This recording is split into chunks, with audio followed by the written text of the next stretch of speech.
Dude, that beard is badass. Thanks, buddy. She's coming in thick, bro. That's nice. I never had a super crazy beard growing up. My brother always had the better beard, and I'm pretty. Especially, I'm heading to goat hunt in 2 weeks, so I'm already thinking there's gonna be some badass like Oh snow-packed yeah. beard pictures going down for sure. Yeah, it's gonna look good. Yeah, Yeah. No, that suits you. It's good. Makes you look a lot bigger. which clearly is an issue for me because I'm such a small guy. Yeah. So what's What's up? You going been hitting on, the weights, man? eh? I see you Yeah, pumping bud. away. Those 140s, not too bad, eh? What the fuck, man? I know. Dude, I didn't even lift 140 Yeah, total.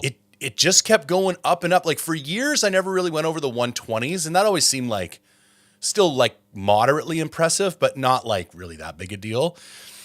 And then on this recent bulk, like it just keeps going up and up. And I got chest tomorrow, and I'm like kind of thinking about the 150s. Like, fuck it, man.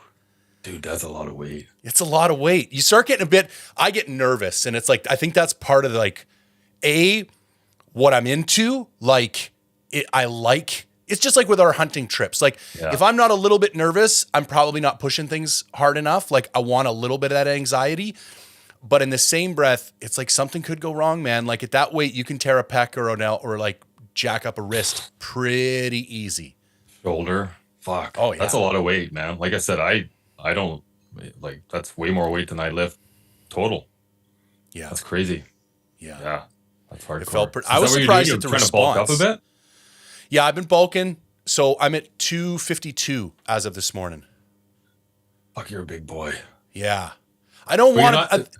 but you don't look like you look like you're fit. That's what I mean. Like you're big. Like my brother's 320 pounds and he's a Yeah. big, he's a big dude. He's like 6'3", 6'4". He's big, Yeah. but you can tell, he's got a gut on him and everything. But like Yeah. you just look big. You look Yeah. like fit big. Thanks, man. There was a big difference this year between I want to throw up some before and afters, not so I can like get a bunch of like likes on Instagram, but I've learned a lot this year. So last year at my peak, I was 271 pounds, and like I was fat, man. I'm not like there's no two ways about it. Like I had a lot of muscle underneath it, Mhm. but like I was just a fluffy bastard. Like I was fat. And this Puffy, year, not fat, just puffy. yeah, definitely. Like, let's say a little chubby, plump, whatever you want to say. Like, it wasn't, Yeah. I didn't have visible abs. I didn't have veins. I was big, but more like football player big, not bodybuilder big. Yeah. And then I did that crazy cut for the competition. And I feel like that kind of fundamentally changed my body type because this year I'm at 252 and my diet right now, I'm at 5,200 calories a day. And I'm maxed out, man. I feel like a water buffalo all day. Like I cannot fit in any more food and I won't get fat. Like I still have ab outlines. just I've got like burning it. bicep veins. Like it's crazy, man. Well, it's muscle memory, man. Like that Yeah. makes it's a huge thing. Like, and it's a real thing. So, yeah, And that's I awesome. think the ratio of muscle to fat has a lot to do with it as well. Mhm. Like I think Yeah. last year I was so far over on the fat end of the spectrum that you can you get to this point where you just keep putting on body fat. Yeah. Whereas this year I feel like I was coming into it so lean that I was able to keep that ratio like more muscle than fat. And so my calories keep burning as opposed to like the whole system just shutting right down. Yeah. Did you, you like, yeah. So what was that like cutting down all that weight? Were you like tired and sluggish? Like I've never, It was terrible. It was was terrible. it? But you were And like, you were fucking chiseled. You look like you're carved out of wood, man. yeah, that was, and to be honest, I'm going to do one more competition. I'm going to do it this year Nice. and I'm going to Awesome. make that look like fat. Like Oh, I'm dude. going fucking hard. Like, Awesome. yeah, I want to be able to see my fucking spleen. Just,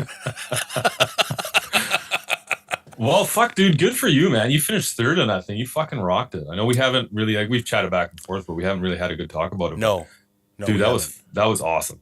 Yeah. Thanks, Awesome. buddy. Good job. Yeah. Thank you. I Great appreciate job. that. It And that was a your, big hurdle like, for me. First one. Yeah. That's amazing. Yeah, and learned a lot. Like I don't really ever give myself the permission of like the first time excuse, Yeah. but I think it's very, very hard to like, there's so many things that you can't learn until you do a thing for the first time. Like Yeah. the biggest takeaway for me was actually my posing. I thought I'd been practicing my ass off, and in hindsight, no. Yeah. And I think there's good carryover here to hunting, because I think what some people think is a lot of practicing is like nowhere close to what like the greats do. You know, and you're a really good example. Like the amount you practice your bow, I don't even think most people understand. And then that's the level of proficiency that you need. And so when I look back at some of the stage shots, like I'm almost a little embarrassed. I'm like, I don't look good, man. And I was in better shape than the guy who got number 2. And he'll tell you the same thing. I was bigger and I was in better shape, but I wasn't able to display my physique. And I think the analogy there for hunting is like, I don't care what weapon you're bringing. I don't care how well you've scouted the area. If you haven't put in the reps beforehand, in that precious moment when the shit hits the fan, are you going to keep it together or are you not? And the only thing I was doing a podcast with somebody last week, and I can't remember who it was. Oh, it was Ben. Did you listen to that one? No, not yet. Oh, dude, you will love it. This guy, Ben Reynolds from Alaska, he's like never done a podcast before, and he's a fucking monster. Like he's this like short, 140-pound dude that just like he's a killer. Beast, I love it. And he said, you don't rise to the occasion, you fall to the level of your training. Absolutely. And I was like, I like that, man, because, and that's what I felt like with the posing. I didn't outshine myself because I was in a bunch of people. I was kind of the best, worst version of myself that I ever was in my basement. Do you know what I mean? Like, yeah. Well, that's the thing, man. You can't overtrain or over practice for, it's just impossible for a competition like that. It doesn't matter if you're bow hunting or hunting, anything you do in life doesn't even have to be about either of those. Just anything you do in life. Yeah. You can't train too hard. You can't overwork. It's funny, and you hear a lot of people being like, oh, I don't want to train too hard. But they're sitting there and they're doing things. You see them in the gym or you see them working out or you see them running, right? And they're running down the track and they're just doing enough just to say they could do it. Yeah. But that's the difference between the people who get somewhere and succeed and the people who just coast. Yeah, I was thinking about overtraining today because I'm going to take today off the gym, and I got a new coach this year, and he wrote me a new program, and I'm having a really, really hard time doing any more than 2 days in a row. Like I did back last night, and I was like just under 2 hours, solid, which is like that's breaking so many rules, and like so many people will tell you, oh, there's all these scientific reasons why you shouldn't train that long and all this other shit. And it's like when so Justin Compton is my coach. He's this ex-professional bodybuilder. Anybody who knows anything about bodybuilding will know who Justin Compton is. And I have to shut my head off because I'll get overly analytical and overly scientific and I'll come up with all these like really rational reasons why I shouldn't do what I'm doing. And when he gave me the program, I just had to shut my head off and say, I'm just going to do whatever he tells me to do. And I'm getting bigger, faster, and stronger by breaking all the rules. And it was like, all these people who say like, oh, I take no days off a week. I'm like, meh, then you train like a pussy because I physically am incapable of doing any more. Like maybe I'll get a third day if the third day is arms, but like I'm having a real hard time pushing it any more than 2 days in a week in a row because I'm just so shattered after those sessions. Yeah. And I think it's what you're training for and how you're training is a big deal. You know what I mean? Because I work out every day, but I'm not doing what you're doing. You know what I mean? Totally. Not even close. Like I'm not sitting there. I'm not trying to build muscle mass. Right now, I'm just maintaining. And that's sitting through the hunting season is like, well, even like when the off season, I mean, like I like to run and, I lift weights, but I'm not lifting to build. I'm lifting just to stay in shape. And and I think the better way to say it is you're not lifting to destroy. Yeah. And so you're lifting to like maintain with like a slight performance or endurance increase. And I agree with you 1,000% that like the modality or the purpose of your training kind of dictates how often you can train. And I think, doing, I've seen some of your training videos and stuff, and I think you're still getting after it, but you're doing it in a way that is, you can maintain that kind of pace year round. Yeah. How old are you now? 44. Just turned 44. Oh, we're the exact same age. Okay, so I kind of know exactly where you're at, like physically. And as far as what we can.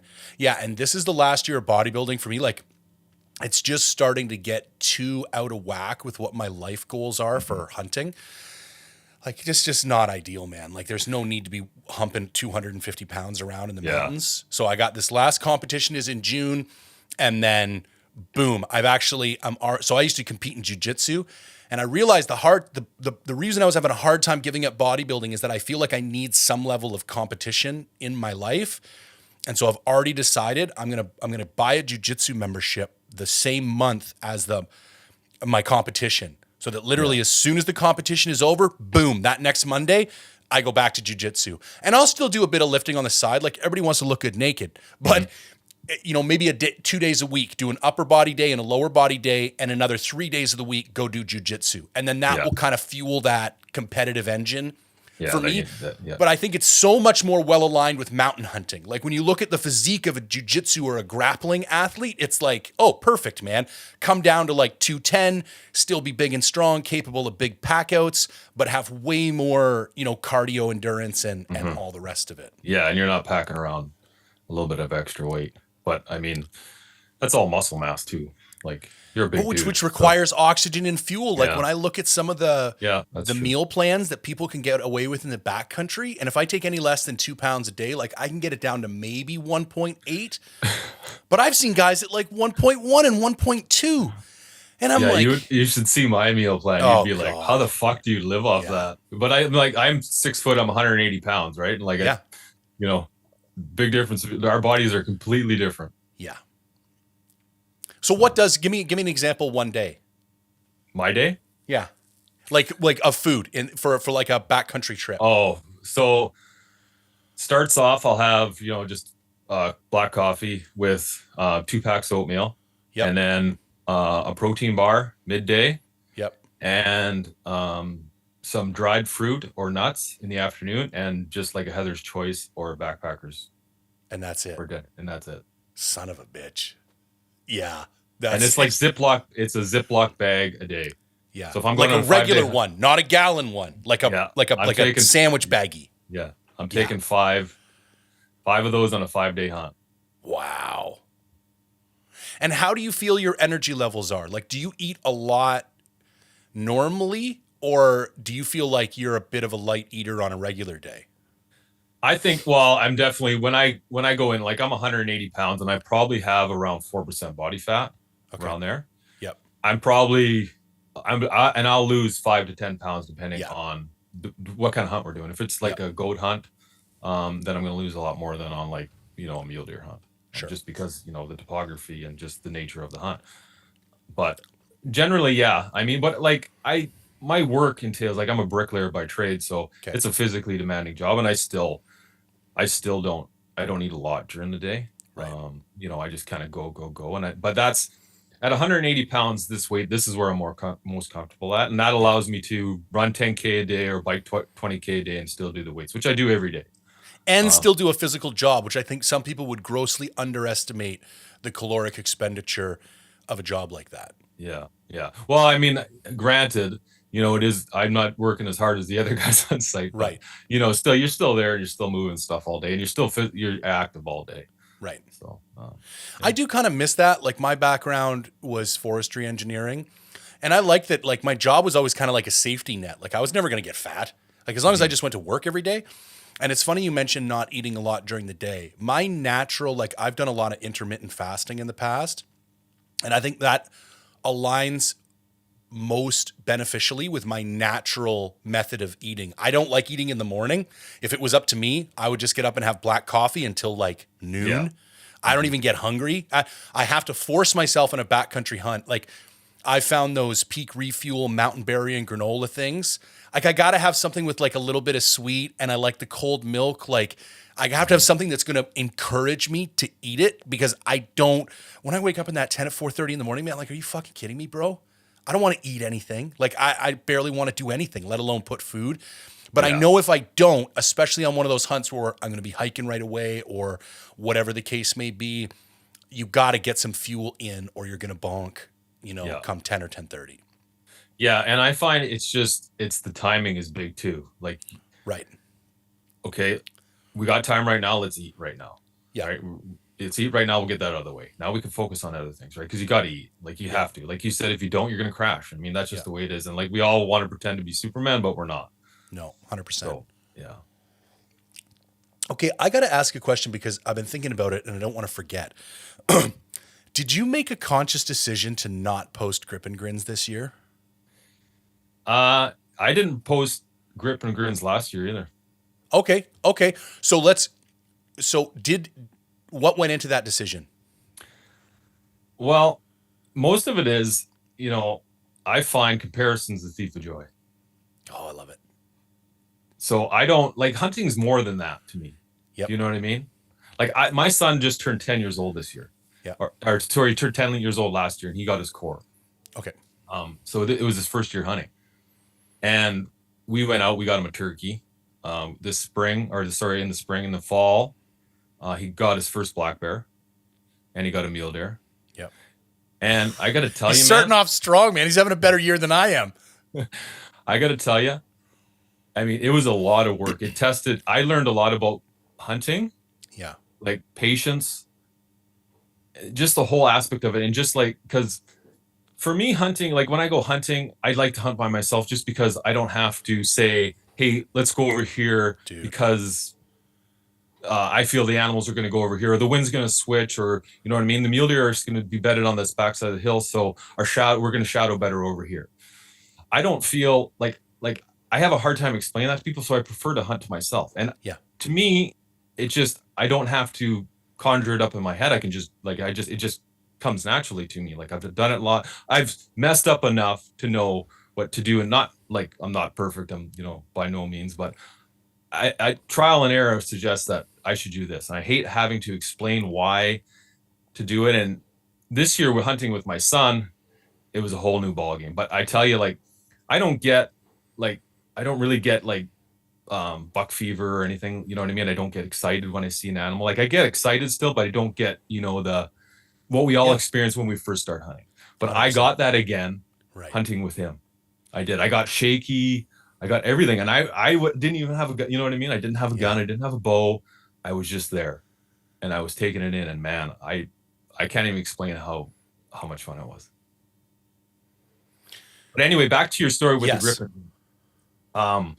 I feel that for myself, like I'm not out to look for sponsors. I mean, to me, hunting is about a lot more than what I set goals for myself to get a certain class deer, a certain class bear, a certain class elk, whatever it is but those goals are mine. Those goals shouldn't be so like somebody else looking at my Instagram page. I feel they shouldn't be influenced by what I'm doing. I feel they should set their own goals and they should work to accomplish those goals. And I mean, like the harder you work, the better you're going to be equipped to accomplish those goals. It goes to shooting your bow. If you shoot your bow 100 times a day, when you need to make a shot, you're going to be able to make a shot. And granted, it doesn't always work out. I missed a deer this year at 40 yards. How was that? So it was painful. Yeah. I still, what happened? So I was, I was hunting in this area. Well, there's an area I've seen for a while. And I was like, okay, one morning I was like, you know what? I just got an itch. I got to scratch. I got to go into this area. So I went to this area. I go into this area right away. I see a lot of buck sign. Seeing rubs, I'm seeing all the good buck sign tracks, everything. So I go into this one area and I give a little rattle and right away I get blown at. Right away. Got a buck blowing at me. So I'm like, okay, rattle again, start rubbing the tree. He starts circling me to get some wind. I can see him and I'm ranging things as he's creeping down. I'm ranging some trees and that around me, trying to get a feed on the range. And it's just pretty tight in there. So he comes down to one opening. I couldn't stop him. And that was at 50. And that was the best opening I had for a shot. So he's coming down, but he's getting closer and closer and closer. And he comes down and then I give him a little burn and he stops dead. But now where he stopped, there was a tree just about chest high on me. So I couldn't get a shot through there. So I dropped to my knees in the snow, draw back, and I guessed my range, and I let go, and Okay. I just guessed my range a little. Yep. I guessed I ranged it after the tree that he stopped right in front of, and I think it was 44, and I guessed 50, Okay. and I should have known better, but it is what it is. And not only that, when I let the arrow go, he ducked, he jumped the string. Okay. Oh, so So it's like, it was a combination, and then he yeah. took off. I stopped him again. I got rattling again, but he was uncomfortable to move, and it Yeah. just missed. And that was a nice big 4x4, biggest 4x4 deer I've ever seen in my life. Yeah. Wow. Yeah. So I put my head down and I hiked out of there. I messed around in that area for a Okay. little bit longer, but other than that, I was just stinking the area up. Okay. But So again, back to the grip and grins. What did you read Matt Rinella's article? Did that have any impact on you? And if you did read it, what were your thoughts on it? no, I didn't read it. Do you know about it? No, Okay. Maybe after this, I think you're going to I can find look that at. Yeah. it resonates with you. So Matt Rinella, Steve Rinella's brother, the one who lives in Montana, not the one who lives in Alaska, basically almost a year ago, I think exactly, because I think it was right before Christmas, comes out with this like assassination of an article, basically saying that like influencers are pieces of shit. His brother's a piece of shit. Like he went in hard, bro. This is an article. An article, and it was originally posted on whatever Black Rifle Coffees, I think it's Free Range American, Right. or like whatever online publication they have. It was originally published there, and then it was cross-posted a couple places, then it got taken down in a couple places.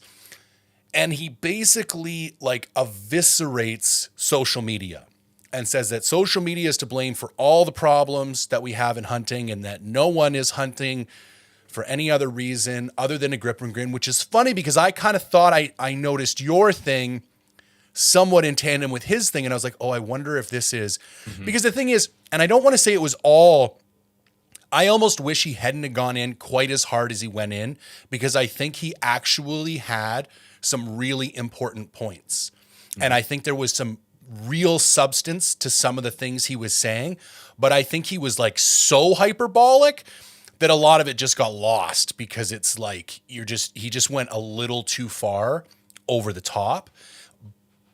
But anyways, that was a lot of what he said. And I'd wondered, because I see what you're doing and I respect it. I almost feel like you're at a more evolved state. Maybe part of it is you've been a more proficient hunter for longer. Like, I don't feel I'm past that more like sophomoric. I still want some congratulations. I still want some validity or validation from my peer group that I am a good hunter. And when I do something like take my elk, I still want to put that picture of me and that elk, that I took with my bow. And I would like to get to a place where I don't need that psychologically and emotionally, but I'd be lying if I said I'm there right now. I'm not. I like it. Well, now, the that's thing not my is- driving motivation. Yeah. That's not why I do it, but it's a part of why I post that picture. And if I didn't say that, I'd be a liar. Yeah. Well, the thing is too, like, especially with like that elk you got was amazing. That was better than my first elk with a bow. I got one in the Kootenays and it was this, 1x2, right? A lot of the things is though, I haven't been on social media for that long. Okay. Right. So most of the animals I shot way before I was even on social media. So for me to go shoot another goat, like, not to take away anyone else's accomplishments, it's not, I don't get that excited about it. Do you know what I mean? Like, for me, it's more, I like the challenge, and I like the process too. Like, I love the process. Like, I love the time leading up to a hunt, the minutia before that, the months before, the training every day, the constant shooting your bow every day. Like, when I made a decision to just bow hunt, it changed, because like, well, the thing about bow hunting is, like, we can't hunt every day, unfortunately. We can't scout for animals every day, but there is certain things we can do every day. I can shoot my bow every day. Yeah. I can train every day. These are things that are all part of it to me. This is all part of my, part of my path as a hunter. And that's the way I look at it. It's not, so my my goals are my goals, and other people's goals, like I just don't not I'm not taking things away from anyone. I think grip and grit, like people posting pictures of the elk like yours and that, I think it's important, right? It's all a process of being a hunter. That's all Yeah. it. Like I remember I shot my very first animal. I shot a mule deer with a bow. I was so happy. I have those pictures all over my house, but Right. I just wasn't on social media at that time. So I just don't like, I'm not going to post a picture that happened, you know, over a It would decade feel a ago. little inauthentic at this point. Like you were Yeah, doing it exactly. just for, Yeah. and I do feel Just like, for a harder like, exactly, right? yeah, And yeah. 100%. Yeah. So I think it's great, man. Because the other thing, and I'm glad that you threw those kind of little qualifications in there as well, because maybe a couple of years ago, Ben O'Brien and a couple of the guys from Meat Eater went on this like Grip and Grin 2.0 campaign where they, grip and grins are wrong. And their whole philosophy was it is bad politics. Like it gives us bad PR, and it's something that the anti-hunters can point to. And so they're like, we shouldn't do that anymore. And my problem with that was that is an integral part of our culture. And I don't like, let's even take the social media out of it. Like I have like actual film photographs from going on a moose hunt with my dad when I was 12 years old around a wall tent camp and like a hanging moose and stuff that will like be forever imprinted on yeah. my mind.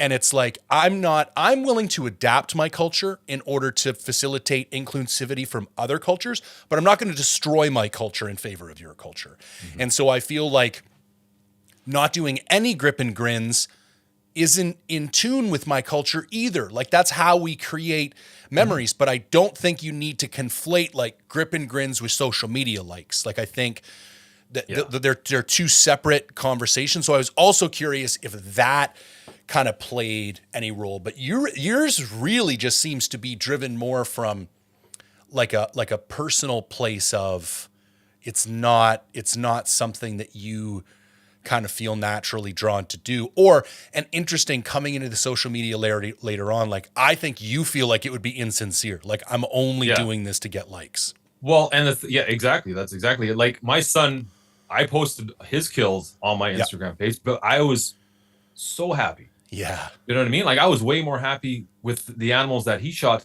this year. Like happy's a bad word, but I was more excited Yes. than it was for any of the animals. I don't even remember when I was that excited.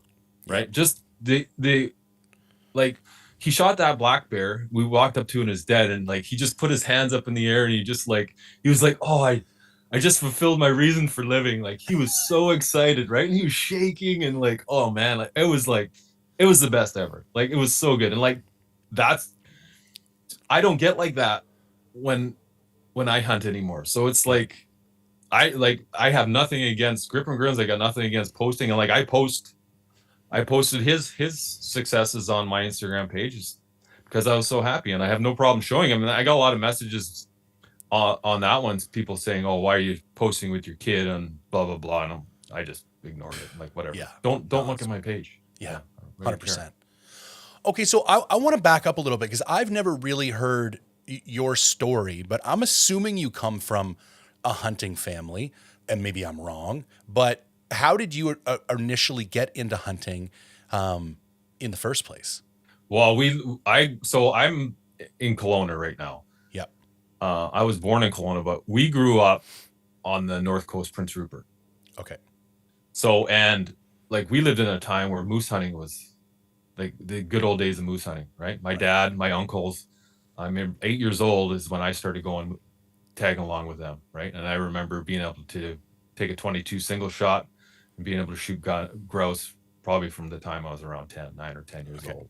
So, and fishing was more present, I think, than hunting, just because you could do it year round. Right. You know what I mean? Like we fished on the Skeena, I was commercial fisherman. We fished, fly fish, we did lake fish, ocean fish, we did all that. So I was always in the outdoors, and yeah, I hunted lots up there, but it was primarily for moose. Obviously, hunted a lot for blacktails, hunted Charlottes. Okay. We get weathered over there, and we'd go hunt for blacktail deer, and like the bag limit over there is insane. So Yeah. we'd come back on the fishing boat. We'd come back instead of full of fish. It'd be full of deer hanging down there. So, um, and then I moved to Kelowna. And then I started my own business. I was starting a family. So I was still getting out, but I wasn't getting out as much. And then as things started to slow down, everything, your feet get a little more stable, then you can get back into it. And down here, it's a lot different than up north. Do you know what I mean? Like, it's down here, the hunting opportunities the seasons are just different down here. Down here, you're chasing whitetail, you're chasing black bears, you're chasing elk. Not that you couldn't do that up there. It's just that it wasn't as big of a deal. Like mountain goat hunting, right? You can mountain goat hunting on the coast of British Columbia. Like we did that, but that was just like, okay, let's go skiff for afternoon, and we'll go glass, we'll go glass the hillsides or the mountainsides for goats. You see one, you get out, make a play on it. Right. And that's it. It wasn't it wasn't the adventurous hunts like the backpack hunts and stuff that I got into when I moved down here. Right. And it was my cousin who exposed me into all that. And most of it was just go, just figure it out, go. Yeah. Yeah. You're not going to die. I mean, really, yeah. I mean, you're not that far. Yeah. I think so many people would be better served. I've said it a bunch before. The only shortcut I had in this whole hunting adventure was the fact that I've been a forestry engineer for 15 years. And my job, 5 days a week for 15 years, was to get out of the truck in the morning and walk off into the mountains all day, and then make my way back to the truck by the time it was to drive home. No trails, no nothing, no GPS for most of my career. Everything done with like hip chain, paper map, and compass. And so then when it came time to when I got fascinated with backcountry hunting, I'm like, well, that's just mountains. Do you know what I mean? Like, as long as you know where you're going. And in fact, I feel more comfortable in mountains than I do anywhere else. Like, it's so easy to get turned around. Whereas like mountains, up is up, down is down, left is left, right is right. Like you always have points of reference. When you start getting down in the flats and the prairies and like the bogs and the swamps, that's when I start getting a little nervous, because it's like, you can get turned around so easily. But that whole, like, just go. Like, it's not that big a deal. Yeah. No, it's not. And I mean, everybody has a point on one journey, or at least where you get a little nervous. You're like, oh shit. Where am I? But you figure it out. I mean, right? And it's just it's a process, and that's all part of it. It's like anything. Yeah. So what was it you think about the more like adventure style hunting or backcountry stuff that grabbed you? The challenge. Right. The challenge. And that's kind of like, I've always been into sports, and I played junior hockey in British Columbia, and I've always been physically active. And it's kind of like you said with your bodybuilding, right? You need that, or jujitsu. You need that as if you're a competitive as a man, person, fuck yes, bro. Yeah. You need that. You got to have that edge, because if you don't if you don't have that edge all the time, for me, it's like you're just existing. You're just going through the motions. It's so funny. And I hate to sound like a dick, but like every now and then we have these couples over. And like, we don't have a whole lot of I live in East Van, right? So we don't have a lot of like hardcore, husbands that like come over and want to talk about like mountains and shit. Yeah. And it's like it'll come up, and they're just like, what? And then you start figuring out like what they do with their spare time and stuff. And again, I don't want to be judgmental or anything, but, and maybe I am a little bit old school, but I'm like, I almost feel like saying like, when do you feel like a man? Like, fuck all this PC bullshit. Like, when do you feel like a fucking warrior? Do you know what I mean? Like, because I don't know how else to live if I don't feel like I'm conquering something at some point. I'm to the point now, I need something on the calendar like every 3 months. Spring is about the only time, and that's when I compete in bodybuilding now. So that kind of fills. But if I don't have something on the horizon in the next 2 to 4 months about where I'm going to go to battle with my own mind in some type of scenario, I start getting squirrely. And I want to say to these guys, like, because you can see they're like, oh my God, this is crazy. And I'm like, yeah, man, like yes, you can do this. You know what I mean? Like, and I feel like saying to them, like, that's what we're like, we lived like that so much longer than we lived like we do, you know. And it was so funny. I was listening to these other podcasts, and there was this guy was going off about how, and I called you after this one because these guys were having this like bow rifle debate that I'm not even going to get into. But the guy was like, I hunt for meat. I'm going to take the most efficacious. And I was like, I don't. Like, I don't know what, like, when it became this, like, that's the only acceptable reason to hunt. If I wanted the meat, I'd go buy half a grass-fed cow from 100 Mile. Like, I'm sorry, there's better, more efficient, more cost-effective ways to get organic meat. I'm not saying it's not one of the reasons why I hunt, but I don't even know. It's definitely not number one. It's probably somewhere in the top 3, definitely in the top 5. But like the number one reason I hunt, if I'm going to be totally honest about it, is that it is the best vehicle I have found to test myself to see what I'm capable of as a human being. Mm-hmm. Oh, I agree 100%. Like I said, you know, when we're young men, well, a lot of us, we play sports, right?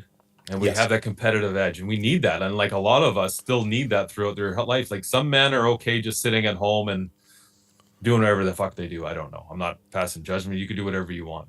Myself, I can't do that. No. Everything for me is a competition. Everything is me. I'm always pushing myself. Everything in me is if I'm not working to get better at it, I'm just not going to do it. Like obviously there's some shit you have to do. You got to cut the grass. You got to do things like that. But I mean, stuff that I love to do. If I'm not working at it to get better, then for me, there's no point of doing it. Yeah. At all. I really align with that whole like Japanese, like the zen of making tea. Like if you're going to do something, find the perfection in it. Like no matter what it is, you know what I mean? And that could be us, you know what I mean? Restringing a bow or like the little, you know, building arrows, like the smallest tasks that could be considered kind of meaningless in the grand scheme of things. If you approach them with that, like, this is just important as open heart surgery, like you get that same level of obsessiveness about it. Like that really aligns with me. Because I just feel like everything in life is either as important or as unimportant as you want to make it. Like it's going to be as important as the amount of attention and energy you put into it. Yeah, absolutely. I think the biggest thing too is a lot of people they're okay without, like for me, I don't ever want to reach my full potential. I'm always striving to go a little bit more. Yeah. Do you know what I mean? I get obsessed with stuff. I get obsessed to the core, and I have to, you know, and I do it 100%. Like it consumes me. It gets to a point where there's sometimes I honestly wish I wasn't like that, just because it gets to a point where like, man, you get suffocated. The rest of your life, sometimes you ignore things that you probably shouldn't ignore, like your kids, your house, your wife. You know, they got put on the back burner just so you can drive this vehicle. Yeah. It's a burden, man. Yeah. Like, and I think both of us could probably relate to this. I'm getting better at it the older I get. Like I will draw that line now. Yeah. You know, especially and I talk about this lots in the podcast, like backcountry trips. I pay more attention pre and post now than I ever did. Yeah. Yeah. And it's like, I can remember leaving my wife and my kid at my mother-in-law's on a Sunday afternoon alone so I could shoot my bow for 30 minutes before leaving on a hunt the next morning. And she was fucking livid. But I couldn't not do it. It was actually before I did my New Mexico elk hunt, and I knew my bow wasn't 100% tuned, and like there was this voice in my head, like I couldn't not go. I was like a drug addict. I'm sorry, I'm a piece of shit. I'm doing this right now. That stuff doesn't happen anymore. I don't care how unprepared I may or may not feel. Luckily these days I keep my house in order and I take care of shit before it gets to that level. But I've learned my lessons that there's a line, and it's like, I'll leave a day late, or I'll practice on the drive. Like I will figure out a solution that doesn't involve compromising. Yeah. You learn to manage your time better, manage it more effectively. That's why I have to get up at 3:45 in the morning, every morning, to work out, because that allows me enough time. Like this is my obsession. So if I have to sacrifice sleep, then that's on me. It shouldn't be a burden on all my kids. And I mean, like I have a lot of regret like missing the birth of your child, right? To go Yeah. because it's in December, during whitetail season. Like there's just things that you just, you can't get back. No, no, you and cannot. and my wife's over it, but Yeah. there's just some things that, like, okay, maybe I should have been there for that one. Yeah, You looking know what back on I'm that. interested, and I'd like to hear your feedback on this because I feel like I'm almost surprised these days at how much my wife's attitude has changed. Like there used to Oh, be so dude. much friction Yeah. around my trips and stuff. And then I think there was like this switch that flipped when she was like, she came to the realization that like, oh, you're actually better the more you go and do stuff like this. Hmm. And then it became where she's almost like, okay, what are the trips this year? Like, when are they like they're Yeah. happening Oh, yeah. anyways. Yeah. So it's like, let's just, and have you seen a transition like that in Oh, yeah. your own life?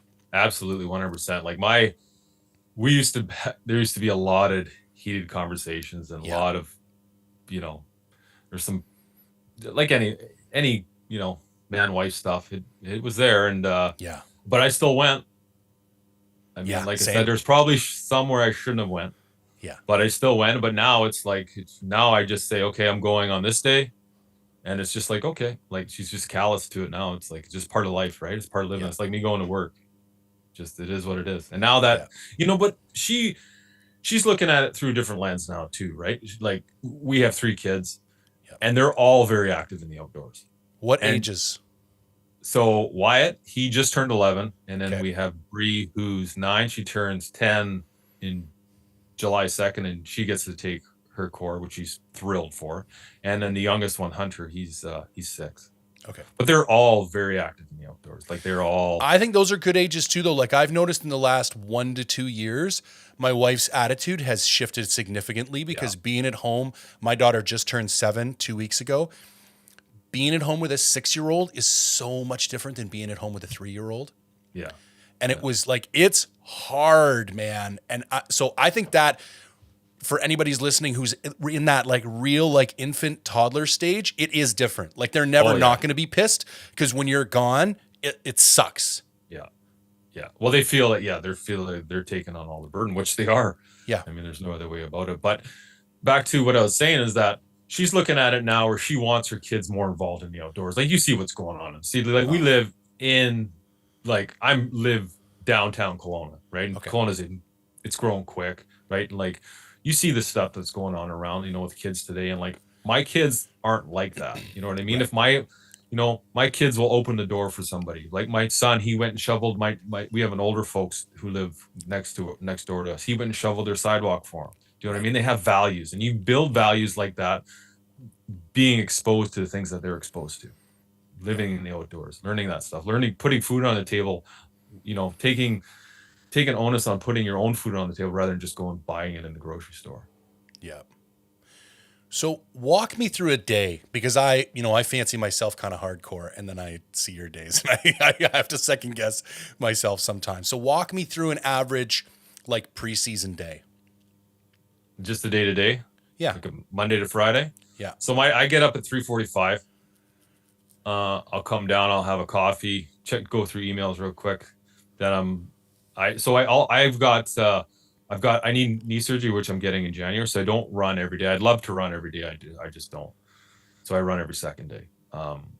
So I'll either run 10K or I'll bike 20K, and then I hit the weights. And I do that till about 6:30, breakfast. I'm off to work, get home at about 3:30, hang out with the kids for a little bit, work stuff, like work around the house chores, stuff like that.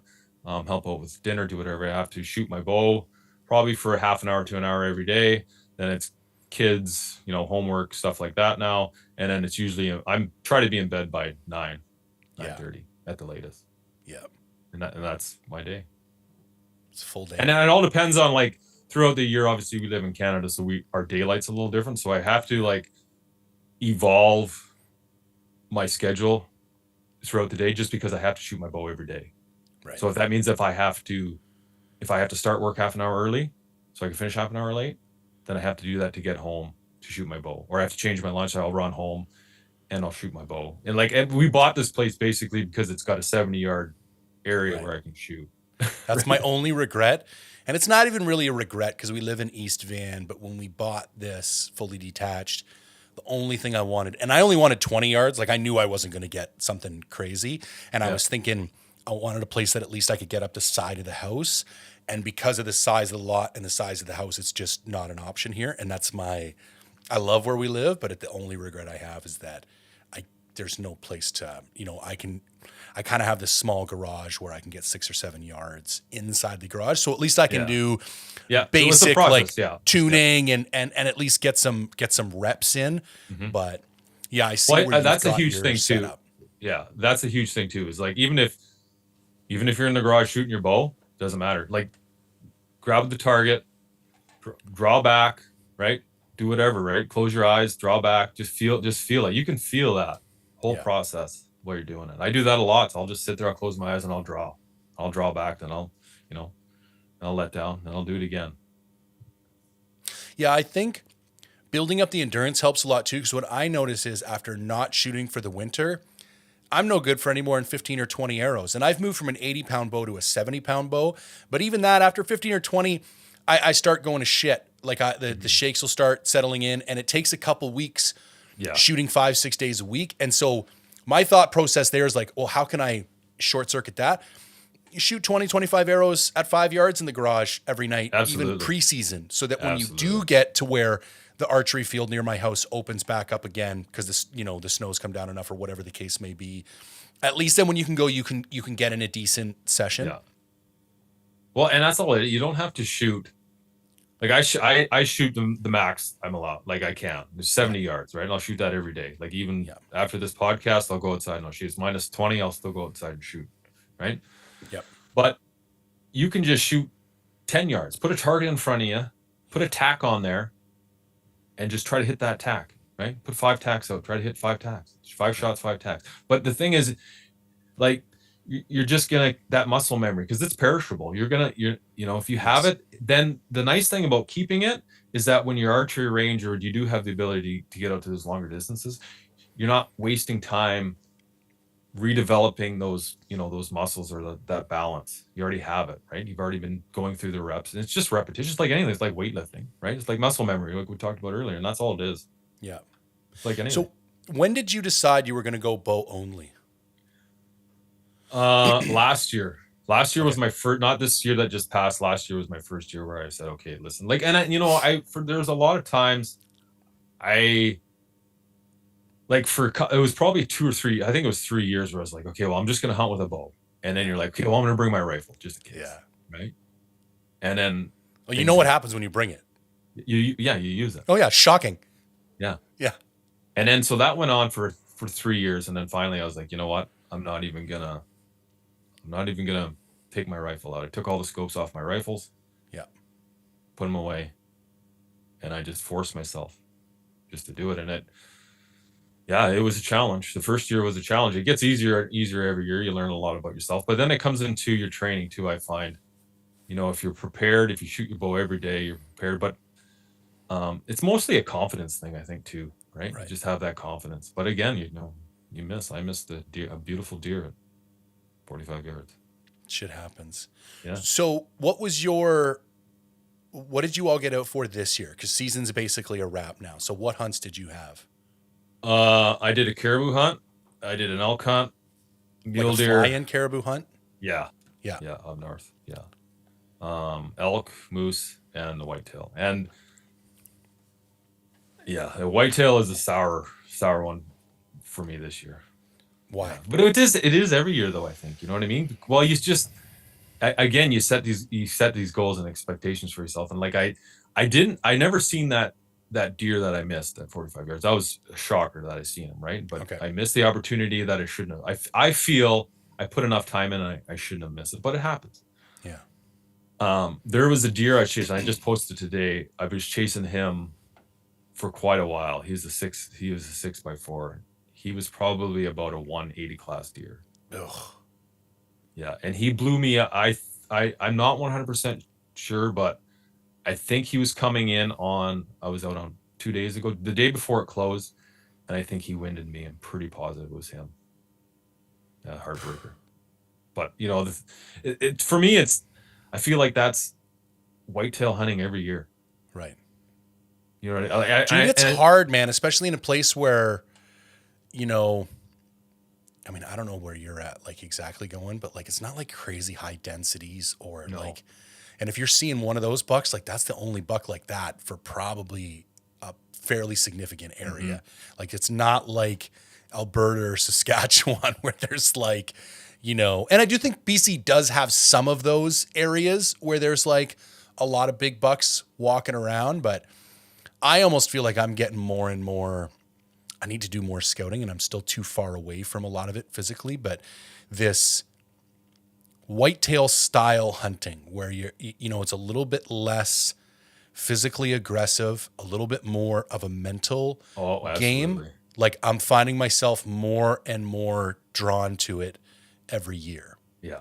Yeah. It's totally mental. And Yeah. I mean, there is still the thing about those whitetails, like you said, we don't have a high density. You still have to be able to get into areas because the area where this deer was that I found, Yeah. he was in a he wasn't in an easy area to get. And like when I was hiking through there, it's knee-high snow. Yeah.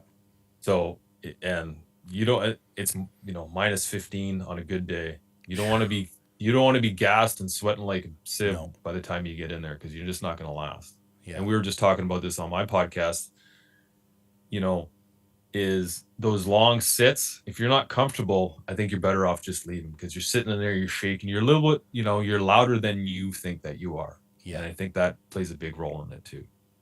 Yeah. And it was funny when I went to Alberta this year, the outfitter's dad was like this killer of a guy where you're just like, I'm such a pussy. And it's like, as hard as I think I may, like, I'm never going to be this guy. He came back, he trapped 45 coyotes in one day. And I literally walk in I'll send you the picture. I wasn't going to post this because it would just get eviscerated. Yeah. I come walking into this guy's like woodshed and I'm like, what the fuck? Like, it's just like Armageddon. Like, there's just a mountain of coyotes. And this dude, he's shot 33 elk with his bow. You know what I mean? He's like 60 something. And you're just like, what and he's like a pretty hard dude. And I remember coming back from his stand one night and we went over to his parents' place for dinner. And I was like, I wasn't seeing shit, man. And then when you say that, you expect to get like, not sympathy, but like an acknowledgement that like, oh, that's hard or something. And this dude is like, oh, you must be up there shaking like a 12-year-old girl. Like, the dude didn't even recognize the possibility that it was because there wasn't any deer. Like, it's like, no, this is you. Like, the deer are there. That's not the problem. The problem is you. Yeah. You're not sitting right. And I was just like, holy shit, man. I was like, at first I was like a little insulted. But then when I went back out the next day, I started thinking about it. You know what I mean? And the difference in qualities of stillness. And when you look at the types of things that you can do that will draw the attention of a deer and how minute those movement, like I've literally like popped open the top of a rangefinder from like 75, bam. Oh yeah. And you're like, what the fuck? Yeah. And if that's going to do it, I mean, shifting weight from 1 foot to like the very basic movements that you would never think this is going to, where there could be deer that are just out of your periphery and what they could be seeing or not seeing and not coming into that final zone where you actually see them. Like it really, it took my mind to a whole other level about what these like killers must be doing to get these really big mature bucks in like high pressure areas or areas where like deer are like super turned on. Like, yeah, man, I think it's a whole different mental place because all that stuff, I think you have to build up the physical endurance, but I think underneath that is the mental endurance required to like force that stillness upon yourself when it's like the last thing in the world your mind and body want. Oh, dude, absolutely. Absolutely. And then it's amazing how quiet those animals are. Yeah. I had 3 deer the other day, 30 yards from me. I could not hear them. Right. I couldn't hear any of them. Yeah. And like, I would move my head a little bit. Yeah. And the wool which is normally, which is quiet to begin with. Yeah. They can hear that, and they're looking, and then they're looking at you, right? They're Yeah. staring at you. And you got to sit there and you got to close your eyes and just like, don't move. Like, Do you you got to be find calm. eye contact? Like, is this in my head? I feel like when I look at them, they look back at me. Oh yeah. But if I look down at the ground and kind of like catch them out of the side, the periphery of my vision, like that, I feel safer doing for some reason. Me too. 100%. I don't like looking. I don't like looking at them in the eyes. No, because then they look right back at me, and I'm like, "What is this voodoo shit?" You know, it's like I didn't even move. Oh, dude, yeah. I always try to. I'll close my eyes or put my head like. I'll have my head down or put my eyes or just move my eyes the other way, because for some reason it always seems like I feel is that they're looking at my eyes, and if I'm not looking at them, they don't see my eyes. Yeah, they're just looking at around me or through me, and as long as I don't move, however long it takes, like I sat there with a deer looking at me, no shit, for had to be 45 minutes or longer, and it just sat there and it moved, and I would just sat there, and I did not move, and I was like, oh, this is like. If you move and you spook it, you know it's going to blow whatever else is around. Yeah, it's gone. Yeah. And see, this was the thing. I maybe had like 2 occasions on that hunt where there was a buck that I would have taken a shot at. Not probably a buck I shouldn't have taken a shot at in Northern Alberta. Like we're going to talk like maybe a 140, 145 class deer. But still, I probably would have taken a shot. Yeah. And in hindsight, I don't even know how I was going to do that, man. Because it was like the amount, like, I think that game is so technical. I think I'm still so far, because when I look back at how many steps would have been required for me to actually take a shot once the deer came into a shootable area. Yeah. There was no way I was getting all those done. And in hindsight, I was like, and I wish the outfitter, like, it's not his job to teach me how to hunt. Mm-hmm. Definitely not. But I almost feel like it would have been nice. And this is kind of like, because I already have a whitetail hunt planned for next year, and like going in, that this is the kind of stuff that I'm listening to podcasts about and researching, is like, how do I need to conduct my, like, what state is my bow in? Like, am I knocked? Is it hanging? Is it in my hand? Mm-hmm. Where does my rangefinder need to be? Where does my release aid need to be? Like, because I almost feel like my state of readiness was nowhere near where it needed to be. And I was so focused on the fact that I wasn't seeing the right deer that I don't even think I recognized the fact that it wouldn't have mattered if I saw the right deer, because I wasn't ready physically to take a shot if he'd have shown up anyways. Yeah. And see, that's just all part of it. I mean, you have to learn that, or you have to go through it to learn it. And like, it usually takes, that's one of the hardest things about hunting, or, you know, you could look at it at a different lens. And it's one of the coolest things about hunting is you learn these, like even if you listen to all these podcasts, you read it, it doesn't have validity until you do it yourself. Yeah.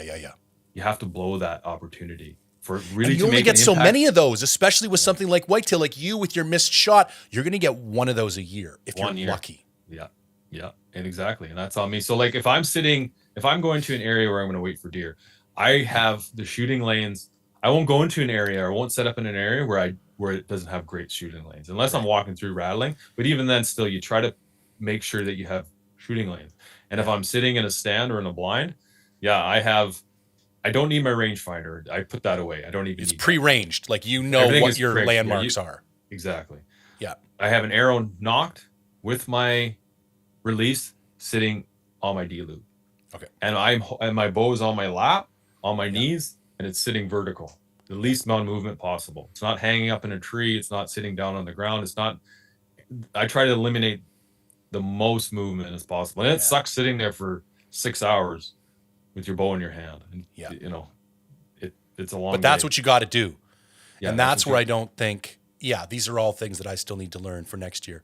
So because I kind of know a little bit about the area where you are. Like, you're not hunting private where you're setting up a bunch of long-term stands. Like, are you taking stands in? Are you like more run and gun? Like, what do the actual tactics look like for how you're hunting whitetail? So usually, like when I start looking for whitetail, it's usually at the end of October. I got a little sidetracked with some other stuff going on this year, just with hunts with my son and a moose hunt and all that stuff. But typically I'll go in there at the end of October. I'll start setting up trail cameras, and like I've already got an area where I know there's good whitetails. Like this is the place where I always hunt whitetails. It's where I'm always going to hunt whitetails. I've already put so much time into it. I know it like the back of my hand. So I'll go into areas, but every year it seems like there's, bucks come and go, and there's a good buck, or there's a target buck, or there's multiple target bucks. Or you can kind of have an idea by the middle of November what you're going to do. And what I'll usually do is I'll find the best area where if there's a deer I like, I'm going to put a blind up in there. Okay. And I'll just hunt out of that blind, and that's it. I'll just wait. This year with that 4x4 I missed, I found an area later, like in this year, that I was like, man, this looks like a good whitetail area. And I found it in September out when I was just hiking around. And like I said, I had an itch I had to scratch, so I went in there, and it turned out, but unfortunately I just missed the shot. Yep. Yeah. Yep. But when I find an area that I like, I'll stick to that area and I won't deviate from it. Right. Because whitetails are easy to, as long as it, but having said that, I have spooked deer in the past and they've never come back. So then you got an audible. You had to change you're going to have to change it up a bit, which is nice. Why I usually have, like, I'll run like 8 to 10 trail cameras. So I have a good idea what bucks are in which area. Right. So, and if it's in the rut, it's definitely a lot easier. But I don't really like to hunt, like the late rut I'll catch, but I really don't like to go hunt the deer until like December 1st. Okay. Just so like because the last 2 weeks of the season. Yeah. Best. Well, like for us, it closes on the 20th here, right? Oh, so, okay. Okay. So the first 2 weeks. Yeah. I find that the deer are a lot more susceptible to be out during the day. They're not as nocturnal. Like even in the rut, if there's a lot of pressure, I'll find that they're still nocturnal. Right. But once you get those guys, once you get people like the less road traffic, the less pressure, the less scent, they start getting a little more comfortable with the woods. Not that they're not comfortable with the woods, they're just not in the areas where you want them to be.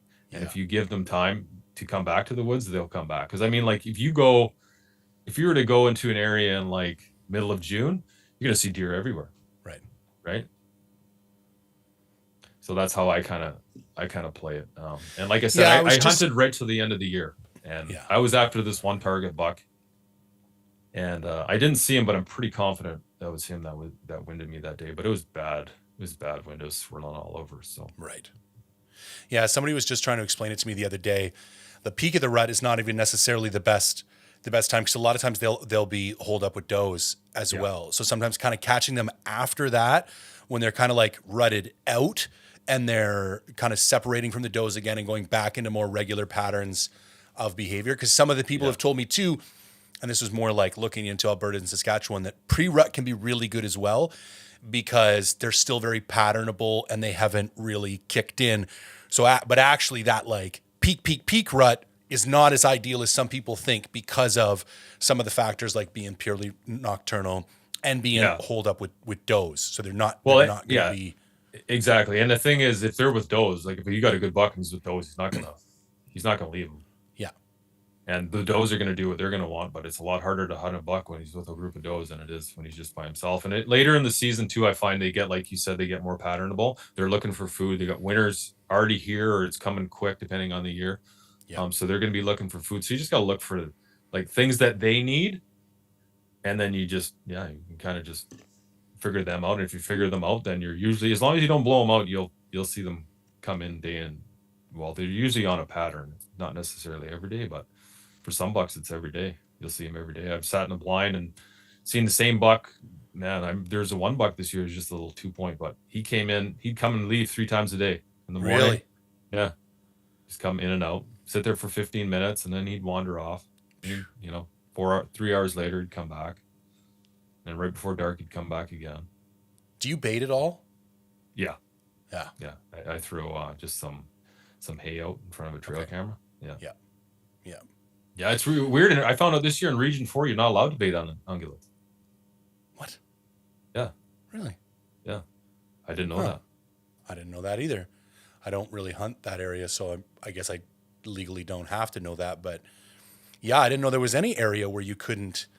I wonder if that's CWD starting to affect the regulations, because I know for some places, the reason they don't like baiting is that it unnaturally congregates the deer, so it can expedite the spread of shit like CWD. Yeah. Yeah, it could be, but I don't know. They got the new trail cam. All that stuff is in play now too, right? With the cell trail cams and a bunch of other stuff as well. Yeah, I don't know. Like the areas where I go, you don't get cell service, so I don't even see. Yeah. You need cell service for those to work. So Yeah, clearly. It's such a big deal other places. Like it's funny being in places like Alberta and their phones are always going off. And yeah, but in I've BC, always even felt if it was, it's still like if all of a sudden I'm sitting at home here and I'm like, oh, I got a message saying that, or a picture shows up in your camera, like, okay, great, I got a deer on my camera, I'll be there in 3 hours. yeah, right. So I think the one argument I could make is not even that you're going to use it to go kill the deal right now, but it actually saves you from like blowing the spot out, going to check yeah. SD cards. Oh, I can see that. Yeah. Yeah. Because even if they could do it where they send it like once a week, do you know what I mean? So that it wasn't an advantage in that way, I could kind of make an argument. Yeah, I can see that because I've done that before. I've gone into an area and walked into my trail cameras and blown deer out. Yeah. For sure. So, yeah, I could see that. Yeah. But the thing is, you're gonna like it's the same with your smell. Like I don't get too hung up on smell. Like I kind of like to leave my smell around if I'm on a trail cam because like as much as you want to try to mask your smell, you're not going to be able to. They're gonna not perfectly. No, not perfectly. No. So I mean, you can play the wind, but in those close areas, like, and you're sitting there all day, so the thermals are constantly changing throughout the day, and you get warm air, cold air, like. So is your thought process that if there's like a little bit of me around here, kind of all season, then when they catch a little scent from now and then, they're not going to completely freak out and just bolt? Whereas if there was none of you, and then all of a sudden they catch a little bit of you, they're gone. Yeah, well, I don't mind any of my smell, even a lot of it. It doesn't matter. Like if they're gonna keep coming to an area where I want them to come, like a mock scrape, I'll set up a mock scrape and I'll just take a piss right there. Okay. Yeah, and I just get them used to my smell because if they're gonna come into an area where I want them to come in, they got to be used to me being there, or else I'm not gonna get. That's interesting. Good. Yeah. Okay, talk to me about the podcast. What have you guys been going for 2 years now? I feel like we started at a pretty similar time. Yeah, I think so. Because we're right about the same. You're 90 something episodes deep, aren't you? Yeah, we're getting close to 100. Yeah. Same. I think this is 98 today for me. Yeah. And I technically did more because I did a stretch where I was doing like the live Monday nights. So if you added it all up, I've had more episodes, but the actual like weekly episodes, and I think I might have missed maybe 5 or 6 weeks the whole time I've been doing this just because I was out hunting or whatever. So even though it's not quite, I know I've been doing it more than 2 years, but I don't have like 104 episodes. Yeah. You're a lot more organized than I am. Ours are definitely not. They're not every week. It's like we like in the wintertime or this past fall, it was like we did one in end of August, one in September, one in November, and then the last week is kind of getting slow, so I was able to get a couple more in there, but they're tough, man. Yeah. I want to listen to this one you recently did. Give me like the Cole's notes on this guy you just had on. Oh, Patrick Lane. Yeah. Yeah. So he's are you familiar with the Prince of Poachers, Charles Beatty? A few people have hit me up saying, maybe it's like one guy in particular. He'll send me this DM out of nowhere like once a year. When are you going to have the Prince of Poachers on? And I'm like, what? I don't even know what you're talking about. And he'll send me a link to some weird thing, and I kind of don't really pay too much attention to it. But yeah, I know of that. Yeah. Yeah. So these guys are hardcore Texans. And down in Texas, it's 95% public or private land. Yeah. If not more. I think they're like 2% public. Yeah, well, I think a lot of it is parks and cities is the other, and there's like 2% public land. So they used to poach deer. They call themselves outlaw hunters, and that's what they were. They would sneak onto these ranches like the Kennedy, like the King Ranch, which are hundreds of thousands of acres of land. Yeah. They would sneak on and they go hunt the deer on these private land sections. It's crazy. Yeah, and they'd kill like, oh man, like I think Charles Beatty, he killed 120 or poached 120 deer or something like that, 116 deer. Jesus. Yeah, they're a fun group of guys. Those guys, they got some stories. So this Patrick Lane guy is part of that crew. He's part of that little group of outlaws. Okay. So and he retired in 1983. He retired. He never got caught. Charles Beatty, he was another guest I had on. He was called the Prince of Poachers. He got caught. He got caught in Okay. Kennedy Ranch. One of his one of the guys that he was doing it with, he used it as a get out of jail free card, and he Ratted him out. ratted him up. Ah, So, but it's a crazy story, man. Like, yeah, those guys, like they're, yeah, but it for them it was an addiction. It was just, you right. know what I mean. It was just such a rush to do it. Yeah. But from listening to him, like, man, those homeowners down there, they act like, well, I guess I don't know if technically they are, but those are their deer, and like they, I can almost get behind it when you're not get behind it, but like I can understand when you tell me about poaching deer on crown land, you're going to have a real hard time getting any sympathy from me. Like you're kind of a piece of shit. How now there's exceptions to that. I don't want to be super judgmental. I think like sustenance and like other oh yeah, yeah. If you're you know, there's starving, you other go shoot a rationale. deer. I'm not going to pass judgment on people. Everybody needs to eat. You know, poor people stealing bread. I'm not going to put you in jail. But like normal people, especially when there's like a trophy element to it, you're going to have a real hard time. But like, I get the whole screw in the man thing. Like these ultra rich families that like lock up all the deer. Like I get it. You know what I mean? I can understand how somebody would find that frustrating. I'm not about to go do it, but I can at least sympathize with their rationale. Yeah, and I guess what they do is they put up high fences and they sell hunts, where people, billionaires, will come and they'll buy big chunks of land just so they can hunt it and their friends can hunt it, and they basically leave all the other hunting up. Like it's just lack of hunting opportunity, I guess, and these folks just want to hunt. Yeah, without money. Like I know buddies in and you are not hunting in Texas without access to private. Full stop. Yeah, And most people, if you don't have a close family friend, you are paying, you're going to split a lease or you're going to pay somehow for access to private. I was surprised. I didn't know that you couldn't do that in Canada, specifically British Columbia. So I remember putting up a post on Hunting BC, like, because I'd watched a lot of American YouTube and I was like, I want to lease. I got a couple grand a year. I want to lease some whitetail. So I just thought it was a thing you could do. And I remember putting up a post on Hunting BC and I just got like eviscerated.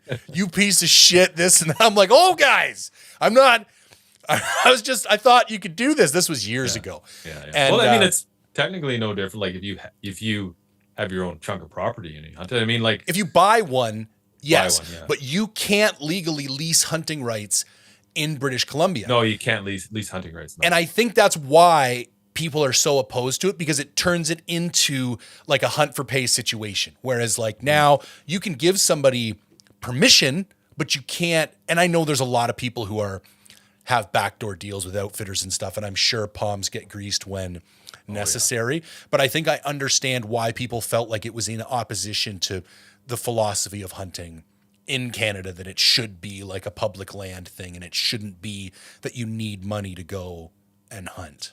Yeah, and I get that. I mean, like, there's so much land in British Columbia where, you know, there's no shortage of land to go hunt.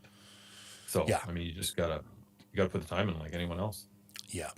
That's my big, you know, I've said this a lot lately, but like my big push for next year is preseason scouting. Like that's almost more important to me at this point than any of the hunts that I have on the books, because I feel like I'm really good at not that I'm really good at backcountry hunting in the fact that I kill a bunch of big animals, because I don't, but I'm good at, okay, we're going to pick a spot. I'm going to figure out how to get in there. I'm going to go for a big hunt. That's nothing new to me. What I haven't been able to do is like create my spots, you know, like, and I feel like that's the part of my game that needs the most energy this year. And living in Vancouver, it's tricky because it's not, you know, I went out for a day of blacktail hunting with my buddy last day of the season, and it's like a 16-hour day, man. Like I left at 4:00 in the morning, and we're only going out by hope and shit. Like it's not like I went, you know, but to get to anything decent, and I didn't get home till 7 or 8 o'clock at night. You know what I mean? And it's, but that's my big push next year. I want to get a lot of trail cameras out, and I want to start working on some local-ish spots, like less than 3 hours from my house. Yeah, I think that's a big part of success too, is like how much time, like not wasting time. You're not wasting time, but just like You end up less time. scouting instead of hunting. Yeah, That's what it exactly. took me years That's to what I realize. mean, Like, I think I'm going on a 10-day hunting trip and I'm not. I'm going on a no. 10-day scouting trip because I know nothing about this area. Exactly, exactly. And if you know a place like the back of your hand, then Yeah. it's just less time you have to worry about doing that. But that again too just comes with time. You have to go scout an area before you know if it's any good, right? You have to spend a considerable amount of time in that area, unfortunately, before you know if it's really good. And Yeah. you know, But this also goes back to what you're saying all the time. That's one of the reasons why I think we get along, and one of the reasons I like following your stuff is that you're always focused on the process, not the outcome. Gary Vee has this great kind of quote that everybody has urgency for the outcome, but no one has urgency for the work required to achieve it. mm-hmm. And so you think about the big sexy dead animal and the picture and the Instagram likes and all that, but it's like reverse engineer what it actually takes to get that. And it's like months of kind of non-romantic scouting in kind of boring areas where you don't turn a lot of shit up. You put out 10 cameras, 8 of them, turn up nothing. And it's like, it's all that, the non-sexy process work that I don't think you can fake that. Like, I think about it with Mindful Hunter all the time. Like, I've been doing Mindful Hunter for over 6 years now. Mm-hmm. And I remember when I first started it, I had like all these like grand visions about what it was going to be. And I got a couple years in and I quit for a couple years. And I realized it was because I had started it under the supposition that I was going to create material that people were going to like. And then that was going to generate enough interest that it would enable me to do the other stuff that I wanted to do.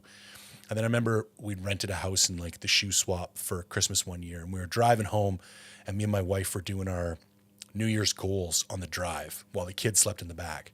And I was talking about Mindful Hunter and she was like, you need to do this again because it'd been kind of dormant for maybe a year and a half. And it was also when I was starting my business and I was just getting pulled in too many directions at once. Yeah, that's tough. And I was like, I will do it again, but I'm only going to do it the way I want to do it. Because if I make success contingent upon some type of engagement or feedback from other people, then it's like, I'm kind of like, I'm just subject to whether or not people like my shit. And I'm always going to be trying to guess whether or not they like it. So the rule was I had to make shit that I wanted to make. And if it happened that other people liked it, okay, great. But even if no one watched it or engaged with it, whether it was a review or a hunt film or a podcast or whatever, it was still going to be, something I enjoyed doing. Exactly. And I think if you approach it, that's the only way to approach something if you want long-term success. Because if you want to do anything for more than a couple years, if you're not passionate about the process part of it, you're never gonna last long enough to be any more than just a number in whatever field it is that you're in. Exactly. Yeah. And I think, and like for yourself, like I follow you, obviously we're good friends now. And I know most of the stuff you got going on, but like you're good at what you do. And I think you're good at what you do is because you're honest about it and you can see your passion in it. And I think that's what makes like Mindful Hunter and just your brand you created for yourself so great, is that people resonate with where you're coming from because it's honest. It's not, you're not doing it because you think that's what other people like with your backpack review. And I love the intro you did there. Like, if you don't, I don't want to hear your stuff, you don't give a shit. And but that's exactly it. Right. You know what I mean? Like you're doing this because you love to do it. And like you're not going to reach everybody, but the people who are interested are going to love it. And I think that's what's cool about Mindful Hunter. Thanks, man. I've had you along for a really long time, but I feel like we didn't spend nearly enough time on like what you actually got going on. So maybe as we wrap up here, what was the driving force behind your kind of podcast and all this stuff? Because it almost seems out of character. It seems like not something you needed to do. No. So clearly there was something that kind of pulled you and something you wanted to try to accomplish with that.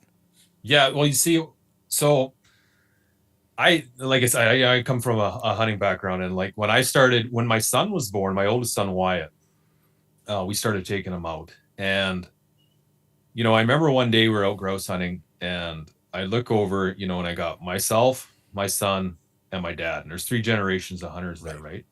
And that's when it started. It was my kids really that I started to see the value in hunting, right? Where, what it means, to generations and the direction of where it's going. And then I started getting involved with nonprofit organizations. Okay. And it just seemed like I was doing that for years. And it seemed like my money, like I was, lifelong members of Wild Sheep Society, everything, paying my memberships, doing all that. But it just seems like I wasn't getting enough bang for my buck. Like I wasn't getting heard. I wasn't getting involved enough. And so then I started doing some clothing company to help out. Part of the sales were going to each different organization and helping out that way. And then, but I'm not a salesman. I have a real hard time selling. Yep. So somebody said, well, why don't you start a podcast? And I was like, I have nothing about a podcast. Nothing. So I bought some podcast equipment, dove right in, knowing nothing about it. Yeah. And I did that to help kind of and right away, my whole goal was kind of just to talk to the nonprofit organizations, which I did right at the beginning. I spent a lot of time with them, and, I worked with the Wild Sheep Society, doing lots of stuff with them. We came up, with this t-shirt, and all the proceeds were going to them. And I just kind of worked along with that. And then somewhere along the way, I started to really, like, once I got over the fear of talking and, throwing yourself out there and, like, the whole, and like I said, I didn't even have a social Facebook page or social media page till, man, I think like 2019 or something. Okay. And then so I started getting involved with these podcasts. I started meeting new people like yourself, and, you meet like-minded people. Yeah. I was meeting people who thought the same way and had the same values as I did. And then I really started to enjoy it. Yeah. And then, so now I kind of, I have a little bit of clothing that we sell on the webpage, but, I'm still involved and I still help out with nonprofits organizations. It's just it's kind of shifted a bit to where now I'm doing this because I like to do it. And there's no other, there's no real driving motivation, rather than, I want to bring awareness to issues. Like, that's why I like working with Hal for Wildlife. And I was just, before you and I got on, I was talking to Charles, and those guys are great, man. Yeah, really good, real good. They're the first ones that have come on the scene where I'm like, oh, we're finally fighting fire with fire. Yeah, like I felt like we were bringing a knife to a gunfight for years. When you saw the organization and the finances that these anti-hunting groups would bring, it's like, guys, we're getting our asses kicked here. Like, it's not even a fair fight. And then those guys came on the scene, and I was like, this was the first time where I felt like, okay, we're kind of, fighting fire with fire. Yeah, I mean, it was a game changer. They're just awesome. Yeah. So, and then now I got a co-host with Peter, and Pete and I we grew up in Prince Rupert together. Okay. So he hopped on, and we kind of just, we're just rolling with it now, having a lot of fun. I don't want to be, I'm not out to be an influencer, and I'm not out to get likes. I'm just out because I love to do it. And I love sharing stories. And, if I can help anybody out learn a little bit, or, try to get new people into hunting. Cause for me, there's, it's kind of funny in the hunting community. A lot of hunters, they think that they don't want more hunters because those hunters are going to take a piece of their pie. Yeah. And to me, that's kind of, I don't like thinking like that. Like, to me, there's never enough pie. I mean, it's an endless pie. The more people we have with their hands in the pie, the more pie that's on everyone's plate, the better off we're going to be. Yeah. Yeah. I definitely think there's a scarcity mindset in that regard. Like, don't get me granted. Like, when you go to your hunting hole and you see another guy sitting there, I mean, it's frustrating. I get it, but I mean, we live in British Columbia. There's no excuse. We got it's such a vast place. The amount of time people spend complaining about pressure and the amount of times that it's actually affected my day are strikingly dissimilar. Yeah. Oh yeah. It doesn't. I've never actually I guess when I was elk hunting up in the Peace, it definitely impacts but I still got out every day. I still found a spot that didn't have somebody every day. It wasn't like I ever said, well, guess we're not hunting today. It was just had to work a little bit harder and go a little bit deeper and be willing to do a little bit more, I guess. Yeah. Well, that's it. You got to be willing to. And that's the most pressure I've ever seen. That was little termites everywhere. I was just but what's going to separate you from the other people is just how harder you work at it. Yeah. Well, and it's almost like, people talk that way about certain sheep zones too. Like once you get used to them, you're actually grateful for the pressure because it creates a reliable response from the animals. Mm-hmm. So you can actually use that pressure. And now that I've got one season up there, I'm like, I need a quad because you got to be able to cover more ground than you can on foot. And you got to be able to get to the ends of the roads because all these guys are just bombing down on quads on all these roads and bugling as they go. So, and you're never going to walk down all those roads. Like they're just too long. But now that I've been up there, I can see how you could actually use, their activity as just another influence. Like you would look for bedding or you would look for a water source. You're like, okay, I know all these guys are going to bugle off these roads. So I'm just going to start, accounting for that in my game plan. Yeah. So how come you decided this year just to stick with the bow and go after an elk? It's just a goal you set? Okay, so I was headed back up north for the second round, and it was a good buddy of mine, and he doesn't want me blowing up his spot. I wish I could give him more credit than he's willing to take, but he said to me, I think you should bring your bow, man. I really strongly think you should bring your bow. And I was like, it was just like this insect in my brain. And I was like, I couldn't let it go. And it was like, I hadn't really practiced that year because I had no bow hunts on the horizon. I didn't even have arrows built. And last minute, I stayed up till, 1 o'clock in the morning, 2 nights before the hunt, built all my arrows. I had a brand new setup, shot it as much as I could. Like I was literally sighting it in 2 days before the hunt, like not the most ethical thing. But luckily I have enough in the tank that even my baseline is good enough. I just knew that, okay, we're not taking 60-yard shots this year. We're 40 and under. And then, and it's so hard to explain this, but I was walking around with the rifle. I only had 5 more days, and I was walking around with the rifle on day 2. And I was just like, this sucks. I'm like, if I'm going to fail, I would rather fail with a bow in my hand than fail with a rifle in my hand. Like, I just don't even feel, and this is going to be super inflammatory and everybody's going to get all pissed off, and I don't give a shit. I don't think you should hunt elk in the rut with a rifle. I agree. You fucking call them and they will come right to you. I don't know, but hey, there's and maybe even a scoped rifle, because there's a lot of dudes doing some stuff with some iron sights, and I think that still takes a fairly high level of skill. So I don't want to come off as an asshole. I guess maybe I'll rephrase that and just say that for me, I don't find it exciting to hunt elk in the rut with a rifle. And that's why I'm doing it. Like, I'm going out there for that deeply personal, intimate interaction with that elk where they're like sub 40 yards.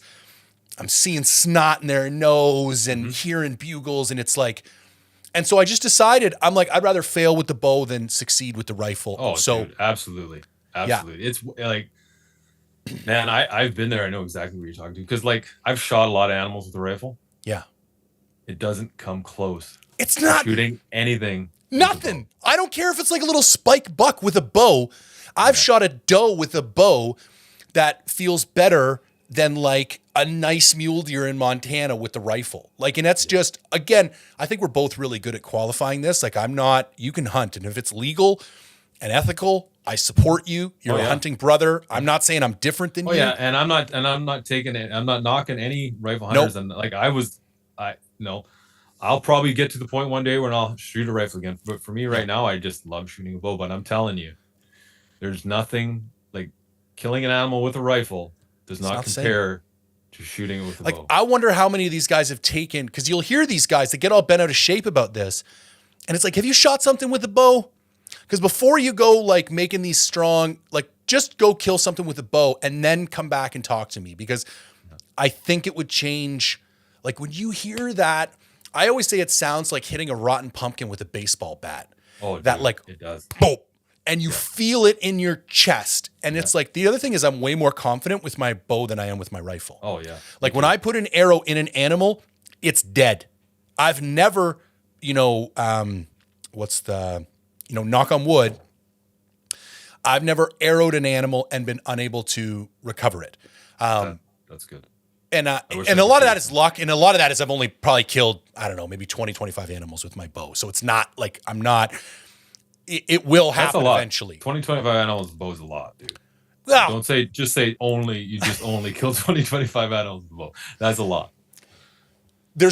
I was just saying there's a lot of people that it will happen eventually, but I just have such a level of confidence with my bow because when you get that double lung and you just like, I don't know, man, like whereas like a bullet, I feel so removed that I pull it and I see it, but I don't feel connected to what happened. And then you're just like, I don't know, I hope he piles up or yeah, it doesn't. Well, for me, I just feel a way more primal connection with the animal Yeah. hunting it with a bow than I do with a rifle. Yeah. And again, I'm not knocking any rifle hunters or doing anything, but I have this conversation too with a lot of people. Yeah. And it's just, you can't, and they say, no, it's the same thing, but it's not. It's not. It's not. It's And not. even it was the first morning when I decided to go bow only, and I left the truck, and I can remember walking up the hill with the bow in my hand, and I was like, "Oh yeah, this is who I am. This is what I do." And hey, man, I'm about to go on a rifle goat hunt in 2 weeks, so don't get me wrong. I still hunt sometimes with the rifle, and I'll take the right tool for the job. But there is nothing like that feeling of walking around in the woods with that bow. Like it feels like an extension of my arm. Like I don't even know how else to explain it. And I've never felt, and maybe there's guys who feel that level of connection like snipers and stuff with their rifles. I don't know. I'm not them. Yeah. But for me, I've only ever felt that level of connection with my bow. Yeah, I agree. And and again, it's the process I love. It's shooting every day, and you're just, you feel like, exactly. It's just an extension of yourself. Yeah. Yeah. No, I get that all the time too, dude. Listen, man, I hear my wife's just coming in from upstairs. I gotta wrap this one up. This was awesome. I'm sorry it took so long. I don't even know why it took so long to get you on. I'm glad we got a chance to get together and have a little pre-holiday bullshit. I will put links for everything, even though, if you're looking for pictures of big animals, unless his kid shoots them, don't follow Kevin's Instagram. But give us a little shout out about kind of what you got going on and where people can follow you, and I'll include all the links in the description. Yeah, well, I'm the host of the Focus Hunting podcast. I got a co-host, Peter, and we try to put out episodes every week, but you can download Focus Hunting podcast, available everywhere you get your podcasts. On Instagram, it's just focus_hunting, and mine is Kevin_Toye. Awesome. Thanks again, brother. On, buddy. It's been fun. Oh, my pleasure. My pleasure, man. Enjoy the holidays with the family. You too. All you right. too. We'll chat soon, brother. Okay, man. Later.